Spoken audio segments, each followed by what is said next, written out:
I had this vision, this thought, this prayer to create Texas Tribal Buffalo Project, to be able to have a place here in Texas where our community members, Texas indigenous folks and non-native, can come here and feel the healing medicine that the buffalo carry within them. The buffalo are our relatives. The buffalo's experience has definitely felt like a similar path as Native people. Buffalo that traveled millions of miles and it traveled this land here and were pushed to the point of extermination, just like the Lipan Apache. For the last 6 years, I was living in Porcupine, South Dakota, where I had the chance to learn caretaking of buffalo from Knife Chief Buffalo Nation Society, which is a family-run nonprofit that embraces the buffalo as relatives. And so taking that model and really wanting to share the experience, the medicine that the buffalo have with our Texas indigenous families.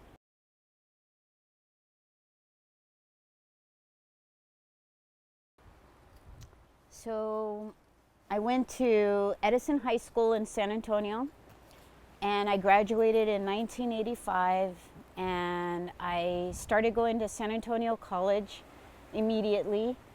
At the time at S.E.E, we had this really awesome library with college catalogs from all over the world. And I used to love to go in there and randomly pick a catalog.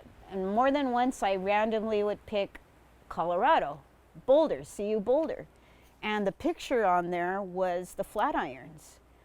And how amazing and beautiful. And I just had this amazing feeling like I have got to go there. I have to go there. I have to go there. My parents were kind of a little bit surprised, not surprised, worried, concerned of me going to Colorado by myself. I'm the youngest in my family. We didn't know anybody in Colorado. None of us had ever been there, but I just had this great big burning desire, feeling, urge. I had to go there. So bought a Greyhound bus ticket that same day and took off. My parents gave me their blessing after all. 2 days later, arrived in Boulder, Colorado, and I stayed at the youth hostel for 3 days. Back then it was $6 a day on the hill. So I was walking down the street, and Art Hardware was this awesome art store on Broadway in Boulder. And they had a help wanted sign, drafting department. I've done drafting since I was in 7th grade, all until I was a senior in high school. I thought, oh my God, that's perfect. It's an art studio, art supply store called Art Hardware, and a drafting person. So I walked in and I applied. One of the other girls working there needed a roommate. It all totally fell into place. So I moved in and I called home, told my parents, oh, I'm not coming home. My mother was not that happy, but they still supported me, loved me, encouraged me. And then I ended up spending about 30 years in Boulder, Colorado.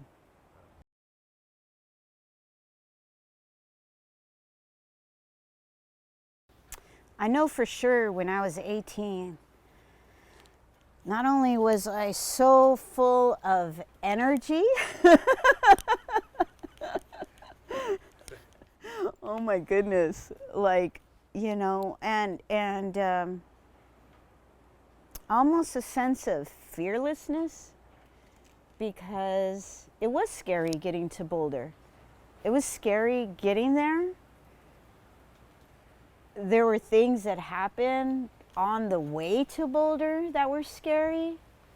I was a young woman. I had never left home by myself that far, and anyway, I persevered and made it. But I definitely, you know, as you're growing in life and you're learning all the lessons, I mean, it's a constant learning process, constantly, right? Well, I think we'll be dead if we're not learning. So I always, definitely, even today, I learn so much about learning from my mistakes or learning from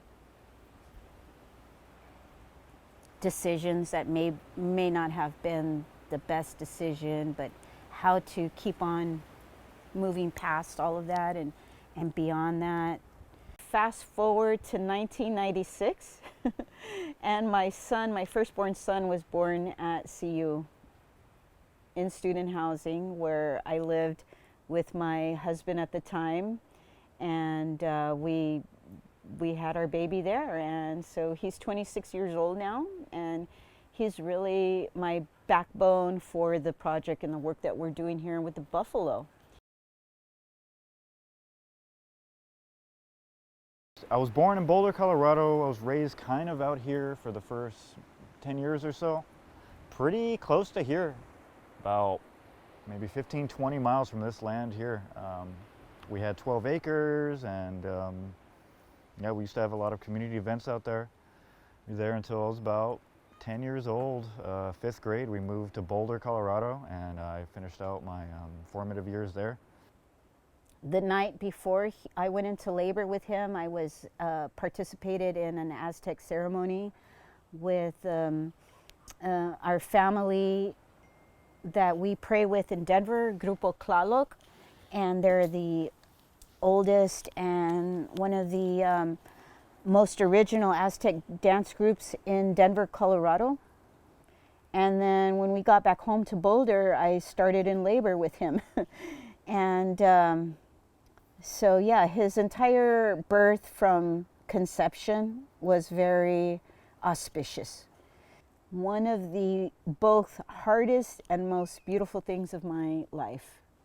He was my firstborn, and so was all at once traumatic and amazing and beautiful. So my parents were for a long time part of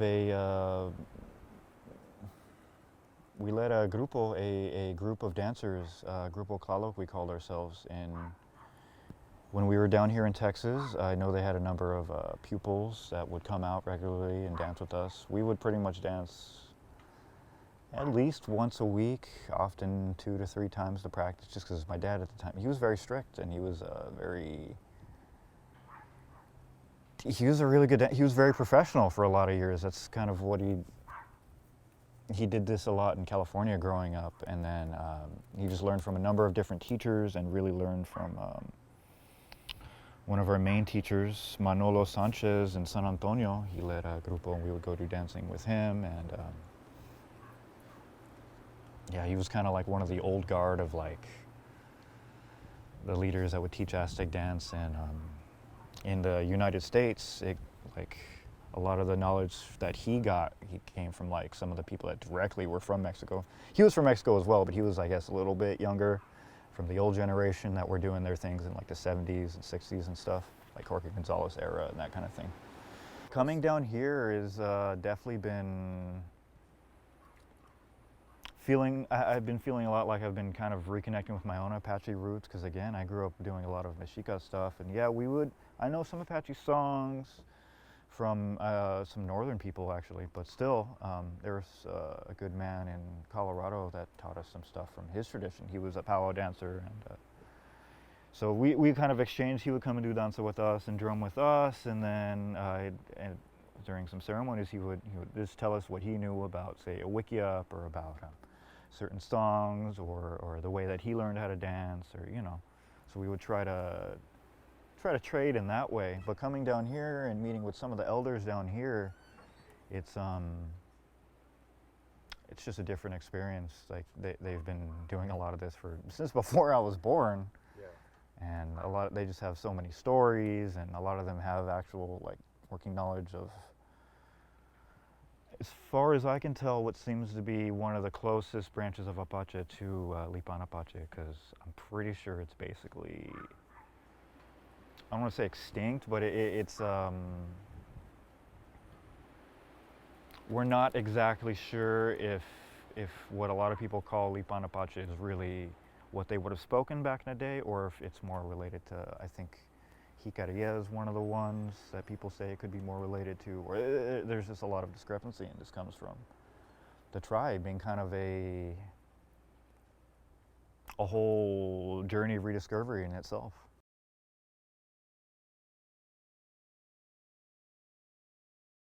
Surrounded by a lot of Native Americans from both living in Boulder and Denver, coming and buying art supplies, and I would often get asked, "Hey, what tribe are you from?" And I'd be like, "What?" At that time, I wasn't sure. So I came home to San Antonio for Christmas, talking to my dad, and I said, "Dad, you know, they're always asking me, what tribe am I from?" My mom was kind of like, I think even of all of her siblings, she's the only one that really took interest again. And she said back in the day, her father used to say, you know, somos Apaches, we are Apache, you know, but he wouldn't really elaborate more than that, I guess, until she got older and actually started doing the work with my father to reinstate the tribe and, you know, trying to rediscover a lot of these things. And I remember my grandfather would get real excited. You know, he always wanted to be involved and whatnot. And then when my father, Joe Contreras, explained to me our family history, and I asked, "Well, Dad, why didn't you ever tell me? Why didn't I know? Why did I have to leave to find out?" And he said, because it was a secret, because of so much oppression, so much discrimination, so much hatred in Texas for Apaches. Back in those times, you know, it was, from what I hear, they say it was safer to be Mexican than Native, and if you could pass as white, they generally did. But, you know, so,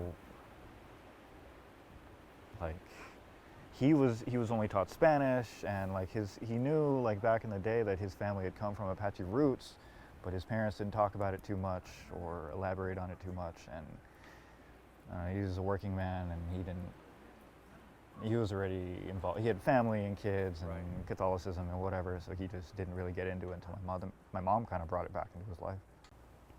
It was a way of protecting your children, your child. My grandmother, Ramona Contreras, who's Apache, she felt the need to protect my father by not teaching him the language. My father, in turn, felt the need to protect me by not telling me the language and the oral history. And even Spanish, I didn't learn how to speak until I was 18, when I decided on my own I wanted to speak. And that's because my grandmother, Ramona, was born in 1890, and it wasn't that much before, when she was born, that Apaches were very much persecuted and killed, like on sight, for people's scalps and body parts. But now, you know, thank goodness, we can express who we are. We can be and embrace wholly who we are. And the only thing that we have to fear is our own selves, is our own knowledge, or whatever that may be. And so for me, I think it's really important that we try to learn our language, traditional foods, and our traditional medicines.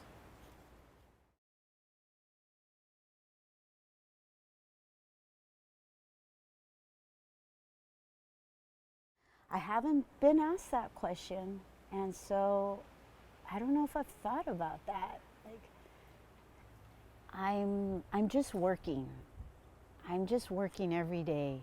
I start with, like, I always go back to praying, right? I feel like there's nothing that can be done without prayer, and so I try my best to start every day with offerings and prayers.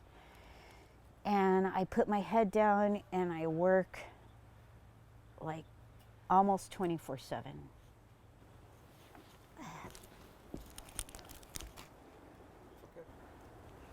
I work full-time remotely for Winona LaDuke, who is an amazing indigenous leader.